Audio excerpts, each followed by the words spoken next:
ஒரு 15 கோழி ரெக்கை அதை வந்து கோல்டு கலர் அந்த கிளிட்டர் இருக்குல்ல அதில் டிப் பண்ணிட்டு இன்னும் வச்சு அதில் எட்ஜஸ்ல மட்டும் டை பண்ணிட்டு தட்ஸ் அ ப்ராடக்ட். அவ்வளோதான். இதோட காஸ்ட் எவ்வளோ வரும்னு நினைக்கிறீங்க? 1 கிலோ கோழியே 200 ரூபா தான் இன்னைக்கு. ஆமா, மேக்கிங் காஸ்ட் எவ்வளோ வந்துடும்? போனா ஒரு 20 ரூபா வந்தாலே பெரிய விஷயம். 20 ரூபா கூட வராது, இதுல வரல இல்ல இதுல. ஓகே, அதான் we sell it for almost $12. $12 10 நாளைக்கு 800 ரூபாய்ங்க. இது யார் எனக்கு இன்னும் ஸ்டில் இது யார் வாங்குறாங்க? இது மாதிரி சொல்றேன். இது மாதிரி மொத்தம் அமேசான்ல மட்டும் 30 crore products லைன், அதாவது ஒரு கேட்டலாக்னு சொல்றோம்ல. இப்போ நம்ம போய் நினைச்சு போனால் செல்ஃபோன் கவர் வாங்குவோம், ஆர் லைக் ஏதோ லோஷன்ஸோ ஏதோ எலக்ட்ரானிக்ஸ் ப்ராடக்ட்ஸ் தான் வாங்குவோம். நான் சொல்றது Amazon.comல, இந்தியாவில் எவனும் வாங்க மாட்டாங்க. ஸோ .comல சொல்றேன். ஆக்சுவலி இப்போ வந்து இந்தியாவில் நிறைய e-commerce people are growing up. But நான் பண்றப்ப I was one of the top seller who was selling from US to India to US அமேசான்ல. ஸோ இருந்தேன். பேப்பர் கார்லேண்ட் அப்படின்னு சொல்லி ஒரு ப்ராடக்ட் இருக்கு. பேப்பர் வச்சு பேப்பர் கார்லேண்ட். ஒன்றும் இல்லை, ஒரு சார்ட் பேப்பர் நம்ம இந்தியாவில் எவ்வளோ காஸ்ட் இருக்கும்? 8 ரூபா 6 ரூபா இருக்குமா? அந்த 6 ரூபா பேப்பரை நீங்கள் ரவுண்டாக கட் பண்ணிக்கோங்க. அதுக்கு ஒரு கட்டர்னு விற்கிது, ஒரு 200 இருக்குன்னு வச்சுக்கோங்களேன். 200 கட்டரை வச்சுட்டு ஒரு 10 அடிக்கு ஒரு 15 ரவுண்டு வச்சுக்கோங்க, ஒரு 2 இன்ச் ரவுண்டு. அது ஒரு 10 ரவுண்டு கட் பண்ணி நீங்கள் Amazon.comல ஒரு ப்ரைஸ் பாருங்கள், $12.99. That means close to 850 rupees or 900. இன்னைக்கு ரேட் வந்து 84 rupees வச்சுட்டிங்கன்னா கூட 1050 ரூபா. ஒரு 8 ரூபா சார்ட் பேப்பரில் you can make 3 to 4 garlands. அந்த மாதிரியான ப்ராடக்ட்ஸ் தான் நான் சொல்கிறேன். அதாவது the product value should be less than 30 rupees.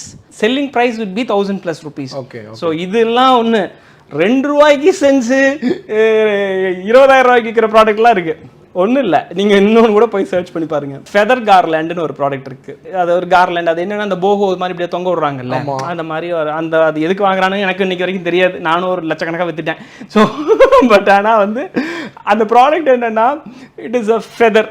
ஒரு 15 கோழி ரெக்கை அதை வந்து கோல்டு கலர் அந்த கிளிட்டர் இருக்குல்ல அதில் டிப் பண்ணிவிட்டு இன்னும் வச்சுக்கோங்க. அதில் எட்ஜஸில் மட்டும் டை பண்ணிவிட்டு தட்ஸ் அ ப்ராடக்ட். அவ்வளோதான்.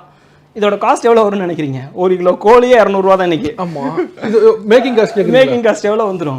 போனா ஒரு 20 ரூபா வந்தாலே பெரிய விஷயம். 20 ரூபா கூட வராது, இதுல வரல இல்ல இதுல. ஓகே, அதான் we sell it for almost $12. $12 10 நாளைக்கு 800 ரூபாய்ங்க. ஃபர்ஸ்ட் கம்பெனி 2007 ஹெக்ஸாவேர்ல ஒரு 13,125 ரூபா என்னோட சேலரி. ஆக்சுவலாக என்னோட மேனேஜர்கிட்ட கூட கிண்டல் பண்ணுவேன், அந்த வாட்ச்மேன் என்னை மதிக்கவே மாட்டேங்கிறா, என்னை விட கம்மியாக சம்பளம் வாங்குற, உனக்கு என்ன மரியாதை கொடுக்குன்னு சொல்கிறான்ற அளவுக்கு we just used to kid.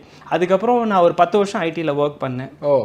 அதாவது 10 வருஷம்னா ஆல்மோஸ்ட் ஒரு 10 கம்பெனியில். தட் டசன்ட் மீன் எனக்கு வந்து வேலை பிடிக்கல அப்படிங்கிறது கிடையாது. ஐ யூஸ்வலி என்னோட மைண்ட் செட்டே வந்து ஐ ஜஸ்ட் கெட் போர்டு. ஒரு வருஷத்தில் எனக்கு போர் அடிச்சிடும். ஒரு வேலையை நான் திருப்பி செஞ்சுட்டே இருந்தேன்னா எனக்கு ரொம்ப சீக்கிரமாக போர் அடிச்சிடும். எனக்கு வந்து சேலரின்னு எனக்கு ஒரு கன்சர்னே கிடையாது. I don't work for money. So I don't work for money, I get for my satisfaction. அவ்வளோதான். நான் 2017 என்னோட ஐடி வேலையை விட்டேன். என்னோட வேலையை ரிசைன் பண்ணும்போது என்னோட சம்பளம் 1 கோடி ரூபா ஒரு இயர்.